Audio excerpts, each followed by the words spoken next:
আসসালামু আলাইকুম প্রিয় দর্শক, গতকালকে আমি ঢাকা রিপোর্টার্স ইউনিটিতে মঞ্চ ৭১-এর গোলটেবিল বৈঠককে কেন্দ্র করে যে মব ভায়োলেন্স হয়েছিল সেটা নিয়ে কথা বলেছিলাম।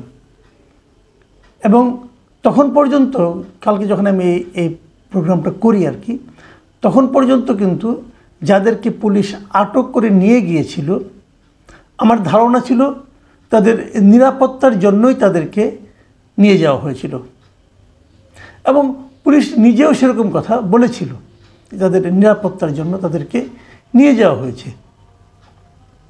কিন্তু পরে আমরা কি দেখলাম, গভীর রাতে জানতে পারলাম যে তাদের সবাইকে সন্ত্রাস দমন আইনে গ্রেপ্তার দেখানো হয়েছে। তারা নাকি দেশে একটা বিশৃঙ্খলতা সৃষ্টি করার চেষ্টা করছে, তারা নাকি এই অন্তর্বর্তীকালীন সরকারের পতনের জন্য নানা ধরনের ষড়যন্ত্র করছে। তাদের লেখায়, তাদের বইয়ে, তাদের কথায় তারা নাকি এই সরকারের বিরুদ্ধে ষড়যন্ত্র করছে।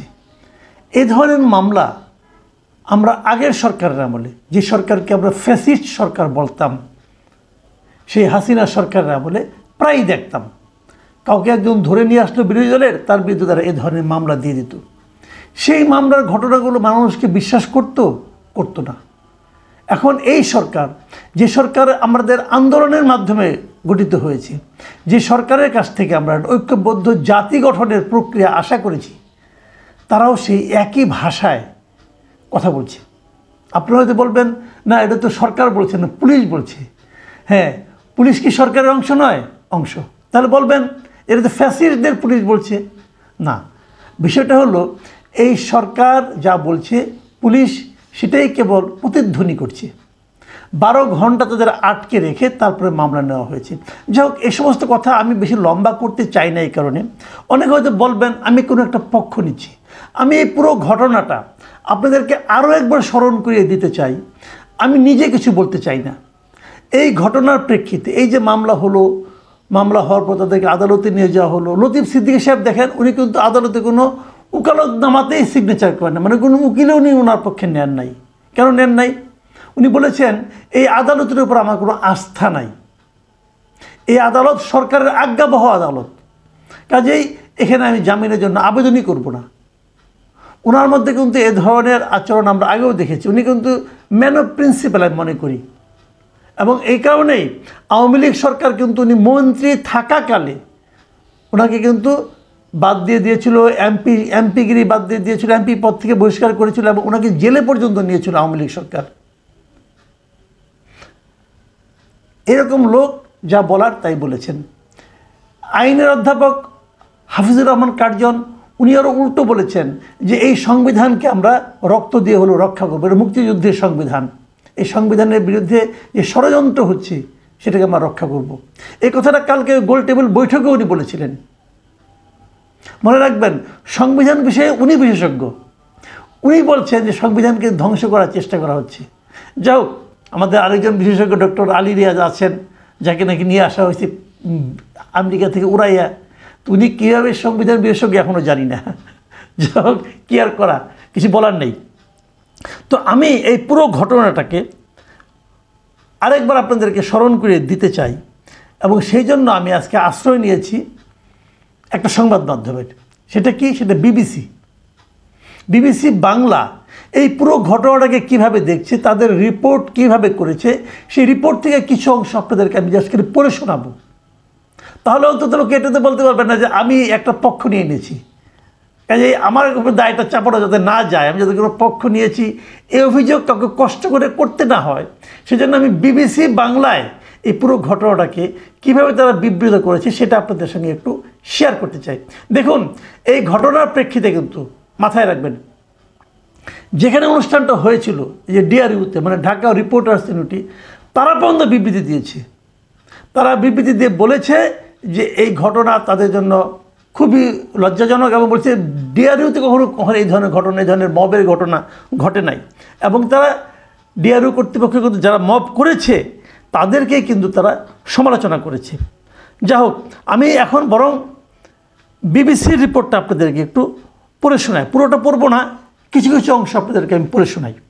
বিবিসি রিপোর্টে বলা হয়েছে, আপনারা শুনুন, যে হেনস্থার শিকার ব্যক্তিদের বিরুদ্ধেই পুলিশ যখন বাদী হয়ে সন্ত্রাসের অভিযোগে মামলা করেছে, এ নিয়ে নানা আলোচনা সমালোচনার মুখে পুলিশ দাবি করেছে সুনির্দিষ্ট অভিযোগের ভিত্তিতেই তারা ব্যবস্থা নিয়েছে।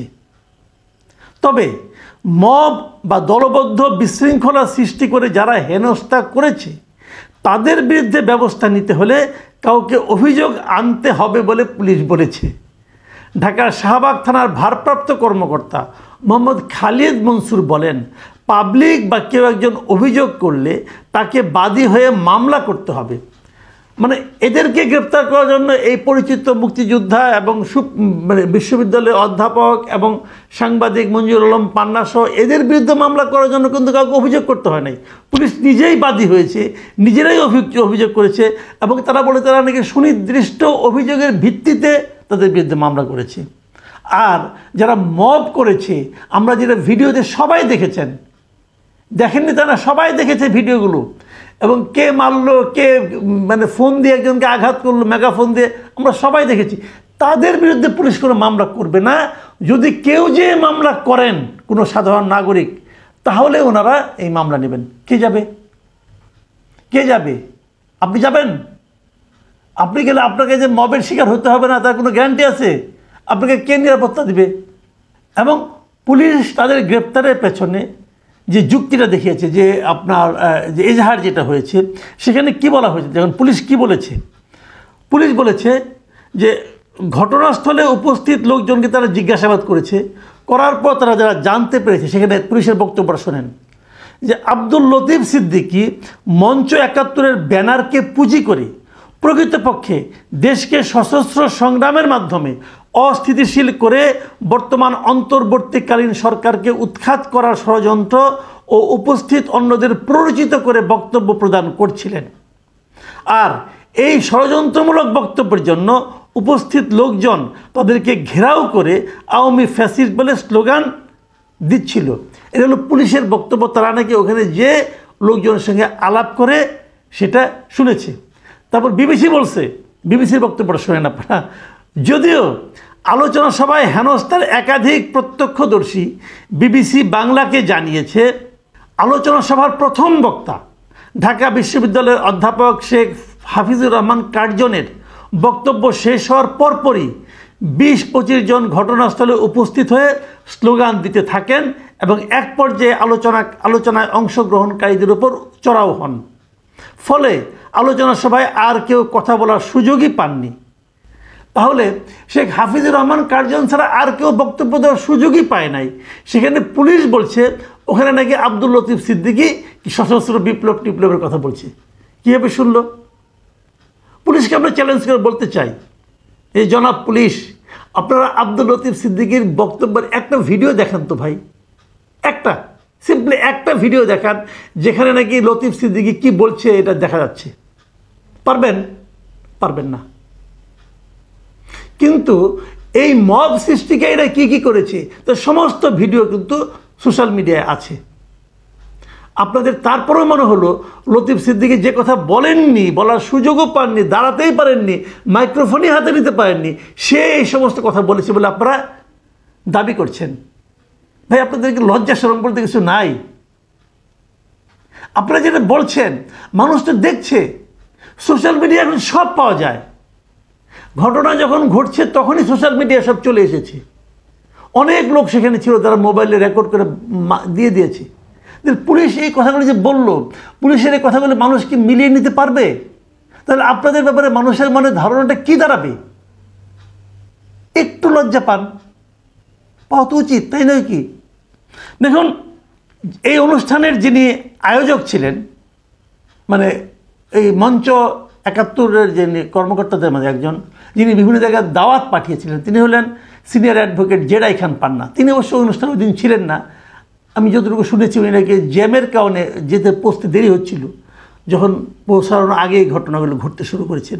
এবং তিনি বলেছেন যে এই ঘটনার সঙ্গে জামায়াত নেতাদের সংশ্লিষ্টতা আছে। উনি এটা বিবিসিকে বলেছেন। কিন্তু আমি কিন্তু যা বলছি এখন বিবিসির বাংলার অনলাইন থেকে আপনাদেরকে পড়ে শোনাচ্ছি, এখানে আমার কোনো বক্তব্য নাই কিন্তু।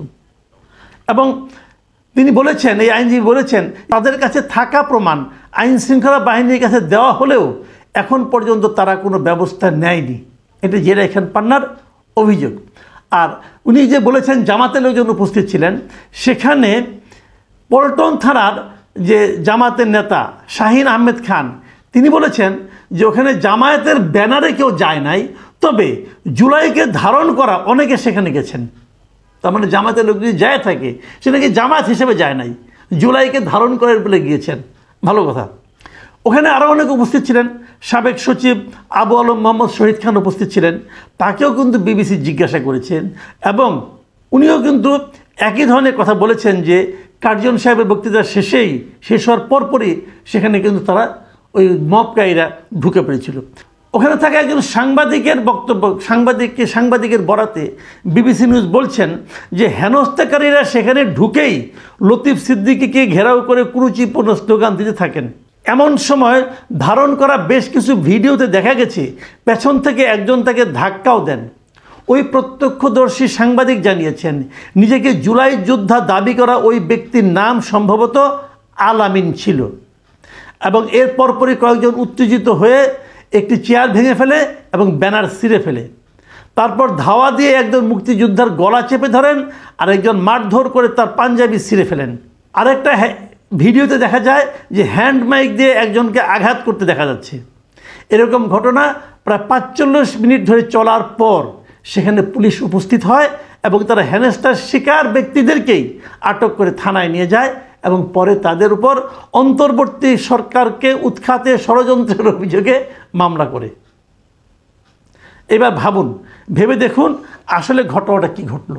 এবং বিবিসির যে নিউজটা হয়েছে এটা কিন্তু আপনি পক্ষপাতদুষ্ট নিউজ বলতে পারবেন না। ওনারা কিন্তু আসলে রিয়েল জার্নালিজমটাই করেন। আমি দেশের কোনো মিডিয়াকে না হয় আমি কোট করলাম না, ধরে নিলাম কোনো না কোনো মিডিয়া, কোনো না কোনো দলের, কোনো না কোনো পক্ষের পক্ষপাতদুষ্ট। বিবিসির কথাই বললাম এবং এই নিউজটা কিন্তু আন্তর্জাতিক মাধ্যমে যাচ্ছে। আমি এখানে ডক্টর ইউনূসকে জিজ্ঞাসা করতে চাই, দেখুন আপনি একটা আন্তর্জাতিক খ্যাতিসম্পন্ন ব্যক্তি, এই ঘটনা আপনার ইজ্জত কি দেশের বাইরে বাড়ালো?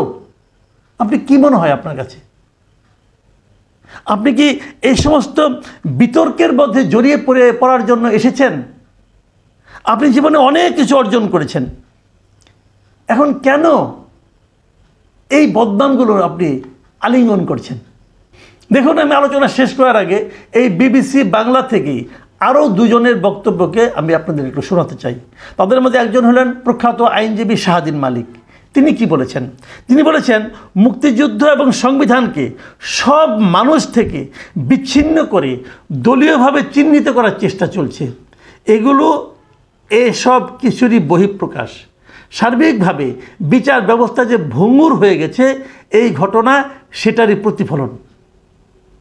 তিনি আরও বলেছেন আগে যেমন কিছু হলেও বিএনপির বিরুদ্ধে মামলা হতো, এখন বিএনপির জায়গায় আওয়ামীপন্থী হিসেবে আখ্যায়িত করে মামলা হচ্ছে, এখন সেটা আরও বেশি হচ্ছে। আর মানবাধিকার কর্মী নূর খান লিটন, উনি কিন্তু আমাদের যে গুম কমিশন যেটা হয়েছিল তার একজন সদস্য ছিলেন, কিন্তু নূর খান লিটন বলছেন এটি জনগণকে খেপিয়ে তুলছে, যারা ক্ষমতায় আছেন তাদের এটা বুঝতে হবে। আর সবচেয়ে বড় ব্যাপার হচ্ছে বিগত ফ্যাসিস্ট আমলে যে মামলা মোকদ্দমা বা যে বয়ান আমরা শুনতাম, একই বয়ান আজকে শোনা দুঃখজনক। গণঅভ্যুত্থানের স্পিরিটের সাথে এটা যায় না। এই ঘটনার মধ্য দিয়ে ফ্যাসিজমকে আমন্ত্রণ জানানো হচ্ছে। ডক্টর ইউনূস, আপনি কি এই বিশিষ্ট ব্যক্তিদের এই মন্তব্যগুলো শুনছেন?